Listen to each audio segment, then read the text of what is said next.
থেকে আমি তোর সাথেই থাকবো। মামারা রাজি হয়ে গিয়েছে। তাছাড়া ওই বাড়িতে আমারও থাকতে ভাল লাগে না, তুই একা থাকবি। তাই ভাবলাম আজ থেকে আমিও তোর সাথে থাকবো। প্রাহি খুশি হয়ে ইসিকে জড়িয়ে ধরল। তারপর দুজনে সবার থেকে বিদায় নিয়ে চলে গেল। যাওয়ার আগে প্রাহি অর্থকে ফিসফিসিয়ে বলে গেছে, থ্যাংক ইউ আমাকে সাহায্য করার জন্য। আপনি না থাকলে আমি নিজেকে এত সহজে সামলাতে পারতাম না। ভালো থাকবেন, আসি। অর্থ কিছুই বলেনি, শুধু দাঁতে দাঁত চিপে প্রাহির কথাগুলো হজম করে নিয়েছে। সে কি এই সামান্য ধন্যবাদ পাবার আশায় প্রাহির জন্য এত কিছু করেছে? না, মোটেও না। এই মেয়েটাকে অর্থের চাই, খুব করে চাই ও। কেন চায় জানে না, শুধু চায়। তবে আজ প্রাহি যেই দুঃসাহস দেখালো, এর শাস্তি ওকে পেতেই হবে। এতদিন অর্থের শান্ত রূপটা ও দেখেছে, এইবার অর্থের রাগ আর পাগলামি দেখবে প্রাহি। এদিকে প্রাহি যেতেই রায়হানা বেগম থপ করে সোফায় বসে পড়ল। আহত কণ্ঠে বলে, মেয়েটা বোধ হয় ওই সায়মের মার কথাগুলো শোনাই চলে গিয়েছে। অনেক কষ্ট পেয়েছে মেয়েটা, তাই তো এভাবেই চলে গেল। মায়ের কথায় ভ্রু কুঁচকে ফেলল অর্থ। গম্ভীর কণ্ঠে জিজ্ঞেস করে, কে কি বলেছে আম্মু? কার কথায় প্রায় চলে গেলেন? রায়হানা ছেলের দিকে তাকালেন, তারপর সকালের ঘটনা সব খুলে বললেন। সবটা শুনে সবাই আশ্চর্য। হিয়া রেগে বলল, উনার মেয়ে যে রাজমিস্ত্রি পোলার লাইকা ভাইক্কা গেছে, তখন কি আমরা কিছু বলছি ওনারে? ওই বেয়াদব মহিলা এখানে আয়সা কুটনামি মার্কা কথা কইতে আসছে। ইচ্ছে তো করছে এখনই গিয়ে চুলগুলো সব ছিঁড়ে দিয়ে আসি। আরাফ হিয়ার মুখের এমন কথা শুনে মুখ টিপে হাসল। রেগে গেলে মেয়েটাকে কিউট লাগে, মনে মনে হাসলো আরাফ। মায়ের কথা শুনে রাগে থর থর করে কাঁপছে অর্থ। পারলে এক্ষুনি গিয়ে ওই মহিলার বাড়ি শুদ্ধ ও সেই মহিলাকে উড়িয়ে দিত। সবাই নিজেদের মতো কথা বলছে, কিন্তু অর্থ রাগে বোম হয়ে আধা ঘন্টা যাবৎ একটা সিদ্ধান্ত নিয়ে ভাবছে। এরই মাঝে হেমন্ত প্রাহিদের পৌঁছে দিয়ে এসেছে। এসেই ধপ করে সোফায় বসে রাগে ফোঁস করছে। অর্থ হেমন্ত আসতেই সবার দিকে তাকালো। তারপর আকস্মিক অর্থ বলল, কাল তৈরি থেকো সবাই, আমি কালই যাব প্রাহিদের বাড়িতে। সবাই কান খুলে শুনে রাখো, প্রাহি হবে তোমাদের বাড়ির বড় পুত্রবধূ। আমরা কাল গিয়ে আমাদের বাগদান সেরে আসবো। মা, তুমি তো আমাকে বিয়ে দেওয়ার জন্য পাগল হয়ে গিয়েছো। এখন প্রাহিকে নিজের পুত্রবধূ হিসেবে গ্রহণ করে দাও। আমি প্রাহিকেই বিয়ে করব। কথাগুলো শেষ করে অর্থ হনহনিয়ে নিজের রুমে চলে গেল। এদিকে সবাই হা, কি বলল এটা অর্থ? অর্থ বিয়ে করবে প্রাহিকে? অতি আশ্চর্যের বিষয়। এদিকে হেমন্ত অবাক হয়ে তাকিয়েছিল অর্থের কথা শুনে। এইবার খুশির চোটে এক চিৎকার দিয়ে ও তৎক্ষণাৎ সেইখানে জ্ঞান হারিয়ে লুটিয়ে পড়ল। প্রাহিকে শাড়ি পরাচ্ছে ইসি আর হিয়া। এদিকে প্রাহি তবদা খেয়ে আছে। আসলে ওর সাথে হচ্ছেটা কি, ও কিছুই বুঝতে পারছে না। আজ সকাল থেকে ইসির হাবভাব কেমন যেন লাগছিল। মেয়েটা কোনো কারণ ছাড়াই যেন খুশি। সারা বাড়ি সকাল থেকে নেচে কুদে যাচ্ছে, সেই সকাল থেকেই নানান পদের রান্না করে যাচ্ছে। আর কতক্ষণ পর পর প্রাহিকে এটা ওটা এনে দিয়ে টেস্ট করতে বলছে। প্রাহি শুধু বসে বসে তামাশা দেখছে এই মেয়ের। বেলা 12টা বাজতেই ওকে ঠেলে ঠুলে গোসল করতে পাঠিয়ে দিয়েছে, আর রুম থেকে বের হতে দেয়নি। বাহির থেকে অনেক মানুষের আওয়াজ আসছিল, সবার চেনা জানা লোকেরাই। সবাই যে শিকদার বাড়ির লোকেরা তা বুঝতে বেশি অসুবিধে হয়নি প্রাহির। কিন্তু গিয়ে যে দেখবি নিচে, তা আর করতে দিল কোথায় ওকে। রুমের ভিতর এসে বাহির থেকে দরজা আটকে রেখে চলে গেছে ইসি। বিরক্ত হয়ে রুমে বসেই ইসিকে ইচ্ছে মতো বকতে লাগলো প্রাহি। ঠিক তখনই হাতে করে শাড়ি গহনার বাক্স নিয়ে হাজির ইসি আর হিয়া। তারপর ওকে আর কিছু বলার সুযোগ না দিয়ে প্রাহিকে সাজাতে লেগে পড়েছে দুজনেই। এতক্ষণ প্রাহি চুপ ছিল, কিন্তু এইবার না পেরে প্রশ্ন করেই ফেলল, আশ্চর্য, কি শুরু করেছিস তোরা? এমন হুট করে এসে আমাকে এইভাবে সাজানোর মানেটা কি? হিয়া অতি এক্সাইটেড হয়ে মুখ ফসকে বলেই ফেলল, আজ তো তোমার আর অর্থ ভাইয়ের বাগদান হবে। সম্ভবত আজই তোমাদের আকদও হয়ে যেতে পারে। তারপর তোমার ইশিয়াপুর আর হেমন্ত ভাইয়ের অনার্স ফাইনাল ইয়ারের এক্সাম শেষ হলে তোমাকে একেবারে উঠিয়ে নিয়ে যাবে। অবশ্য তা সম্পূর্ণ তোমার মতামতের উপরে। তুমি চাইলে আজই নিয়ে যাবে, তারপর একটা বড় করে রিসেপশন পার্টি রাখবে। হিয়া নিজের মতো বকর বকর করেই যাচ্ছে। ইসি যে ওকে থামানোর জন্য এত চেষ্টা করলো, কিন্তু কোনো লাভ হলো না। এই মেয়ে গড় করে সব বলে দিচ্ছে। বলা শেষে ইসির দিকে চোখ যেতেই দেখে ইসি ওর দিকে রাগি চোখে তাকিয়ে আছে। পরক্ষণেই ওর মনে পড়ল, অধিক উত্তেজনায় ও পেটের কথা সব উগলে দিয়েছে। হিয়া কানে হাত দিয়ে সরি বোঝালো। এইবার ইসি আর হিয়া ভয়ে ভয়ে প্রাহির দিকে তাকালো। প্রাহি তো সেই কখন থেকেই স্ট্যাচু হয়ে আছে। ও কি বলবে ভেবে পাচ্ছে না। অবশেষে কি ওর ভালোবাসা পূর্ণতা পেতে চলেছে? ও কি সত্যি শুনল সব? হৃস্পন্দনের গতি দ্রুত থেকে দ্রুত হয়েছে। অদ্ভুত শিহরণে পুরো শরীর কেঁপে কেঁপে উঠছে, মাথাটাও ঘোরাচ্ছে।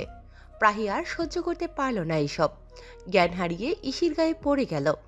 এইদিকে ইসি আর হিয়া ব্যাককল হয়ে তাকিয়ে আছে। হলো কি এটা? কাল হেমন্ত বিয়ের কথা শুনে জ্ঞান হারিয়েছে, আর আজ প্রাহিও। এ কি হলো? হিয়া শুকনো ঢোক গিল, বলল, তুমি প্রাহি আপুকে সামলাও, আমি নিচে গিয়ে বলে আসি যে প্রাহি আপু সেন্সলেস হয়ে গিয়েছে। ইসি মাথা নাড়িয়ে সম্মতি দিল। হিয়া এক দৌড়ে নিচে আসলো, তারপর দু হাঁটুতে ভর দিয়ে হাঁপাতে লাগলো। হিয়াকে এভাবে হাঁপাতে দেখে আরাফ বলল, কি হয়েছে হিয়া, তুমি এভাবে হাঁপাচ্ছ কেন? হিয়া জোরে জোরে শ্বাস নিয়ে নিজেকে স্বাভাবিক করে বলল। প্রাহি আপু জ্ঞান হারিয়ে ফেলেছে বিয়ের কথা শুনে। অর্থ কথাটা শোনার সাথে সাথে দাঁড়িয়ে পড়ল, চেঁচিয়ে বলল। হোয়াট? কি বলছিস এসব? অর্থ এক দৌড়ে উপরে চলে গেল। হেমন্ত নিজের মাথা চুলকাতে চুলকাতে নিজ ভাইয়ের পিছে পিছে গেল। হেমন্ত জানে প্রাহি কেন জ্ঞান হারিয়েছে। প্রাহি যে ওর ভাইকে অনেক আগে থেকেই ভালোবাসে এটা জানে হেমন্ত।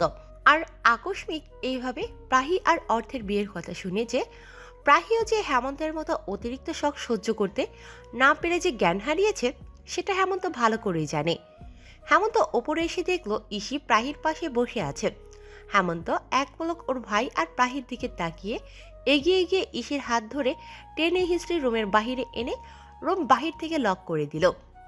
এইদিকে ইসি হেমন্তর এমন ব্যবহারে কপট রাগ নিয়ে বলল, আশ্চর্য, এবার টেনে আনলি কেন? দেখছিস না প্রায় ওখানে অসুস্থ? মতো মাথা মোটারাই এরকম প্রশ্ন। দেখছিস ভাইয়া ভিতরে গিয়েছে, তাহলে তুই ওখানে গাম্বার মতো বসেছিলি কেন? তো কি করব? প্রাহির জ্ঞান ফেরাতে হবে না? মেয়েটা এইভাবে আচানক অজ্ঞান হয়ে গেল। সেটা তোকে ভাবতে হবে না, যার জিনিস সেই সামলে নিবে। চল এখন, চার চোখা মেয়ে। ইসিকে হেমন্ত চার চোখা বলায় ইসি বেজায় রেগে গেল। রেগে দাঁত কিরমিরিয়ে বলল, দেখ হেমন্তর বাচ্চা, আমি চশমা পরি বলে তুই আমাকে এইভাবে অপমান করতে পারিস না। হেমন্ত ইসিকে চোখ টিপে বলল, অবশ্যই বলবো, আর আমি শুধুই হেমন্ত, আমার এখনো কোনো বাচ্চা হয়নি। অবশ্য তুই চাইলে সেটাও হতে পারে, আমি তো এক পায়ে রাজি। হেমন্ত চলে গেল শীষ বাজাতে বাজাতে। আর এদিকে ইসি কনফিউজড হয়ে দাঁড়িয়ে রইল। হেমন্ত বলে গেল কি এটা? সব ওর মাথার উপর দিয়ে গেল। চোখে মুখে পানি ছিটা পড়তেই পিটপিট করে চোখ মেলে তাকালো প্রাহি। ঝাপসা চোখ জোড়া স্পষ্ট হতেই এইভাবে মুখের উপর অর্থকে ঝুঁকে থাকতে দেখে ঘাবড়ে গিয়ে চেঁচিয়ে উঠতে নিলেই অর্থপাহির মুখ চেপে ধরল। প্রাহির চোখ বড় বড় করে তাকিয়ে আছে অর্থের দিকে। অর্থকে নিজের এতটা কাছে দেখে ওর পুরো শরীর কাঁপছে।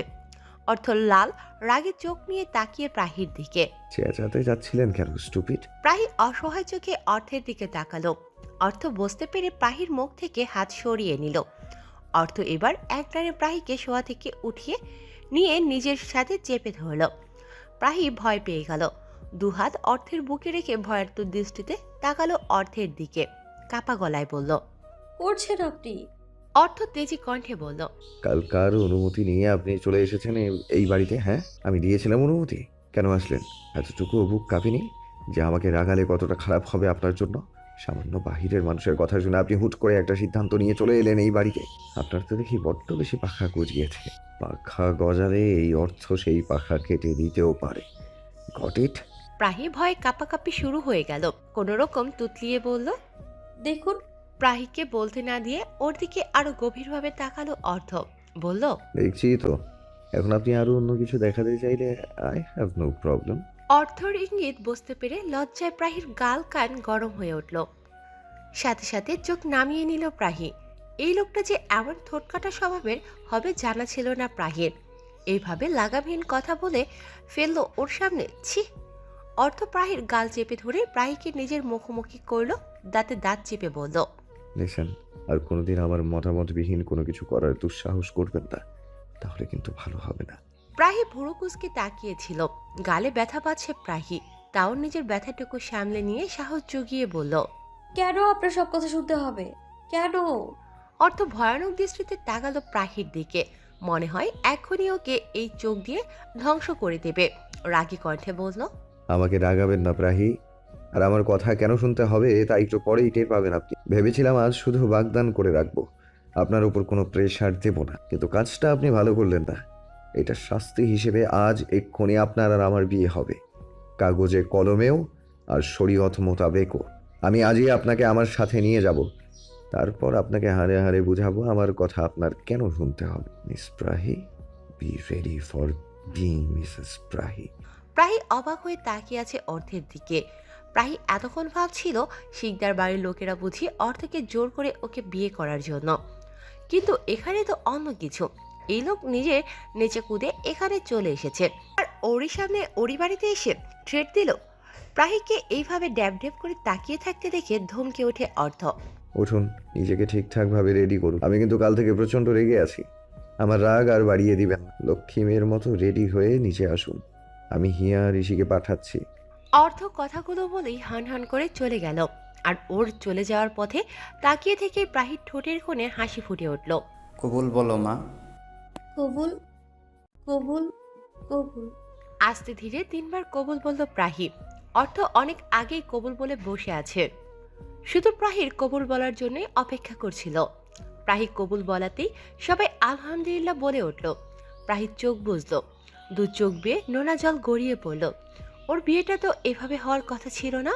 ও তো আশা করেছিল এক পাশে ওর মা থাকবে, আরেক পাশে বাবা, দুজনের হাত ধরে কবুল বলবে। বাবা মার বুকে মুখ গুজে অনেক কাঁদবে। ওর বিয়ে নিয়ে ওর বাবা মার কত আশা ছিল, কিন্তু আজ সব ধোঁয়াশা। ওর জীবনটা এখন এলোমেলো বইয়ের পৃষ্ঠার মতো, যেই বইয়ের পৃষ্ঠাতে একটু আগে কবুল বলে স্বামী বলে মানা মানুষটা আদৌ কি গোছাতে পারবে কোনো দিন, নাকি একদিন বিরক্ত হয়ে ওকে মাঝপথে ছেড়ে দিয়ে যাবে। জানে না প্রাহি, জানা নেই। নিজের ভালোবাসার মানুষটিকে নিজের করে পেয়েও খুশি হতে পারছে না প্রাহি। বাবা মার শূন্যতায় ওর হৃদয়টা খা খা করছে। প্রাহিকে কাঁদতে দেখে